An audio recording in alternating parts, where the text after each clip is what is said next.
বন্ধুরা আজকে যাবো ঢাকাতে, কেননা আজ আমরা সুন্দরবন ঘুরতে যাব। আর এখন চলে আসলাম আমরা ঢাকা বিমানবন্দরে। আর বিমানে উঠে আমরা এটা ঢাকা শহর দেখাতে শুরু করলাম। আর দেখো আজকে আমরা চলে যাচ্ছি সুন্দরবনে।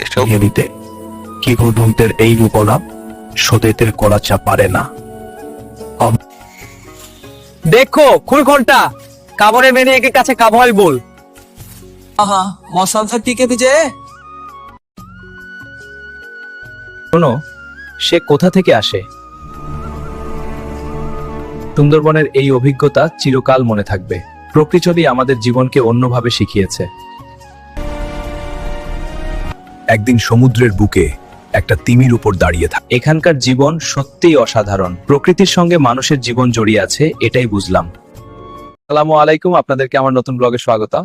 আজকে শেয়ার করব হিমালয় পর্বতে কিভাবে আমি চূড়ায় উঠব। গতকাল বাংলাদেশ ছেড়ে চলে এসেছি নেপালে। এখানে অত্যন্ত শীত লাগে। অনেকদিন ধরে এখানে আসার ইচ্ছে ছিল, কিন্তু কাজ আর পড়াশোনার জন্য আসতে পারি নাই, তাই আজকে চলে আসলাম। এই পাহাড়ের চারপাশে তাকালে শুধু ভয় লাগে, আবার ভালোও লাগে। চারদিকে শুধু বরফ আর পাহাড়, মনে হয় আমি পৃথিবীর শেষ প্রান্তে এসে দাঁড়িয়ে আছি।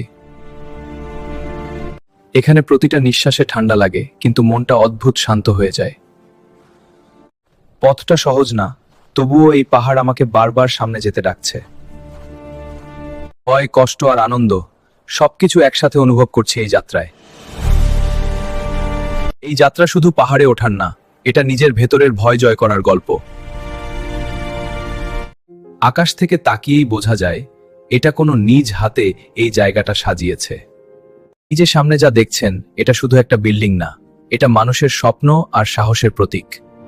ভেতরে ঢুকতেই মনে হচ্ছে আমি ভবিষ্যতের ভেলে এসেছি। চারপাশে আধুনিক ডিজাইন আর বুকের ভেতর একরাশ উত্তেজনা।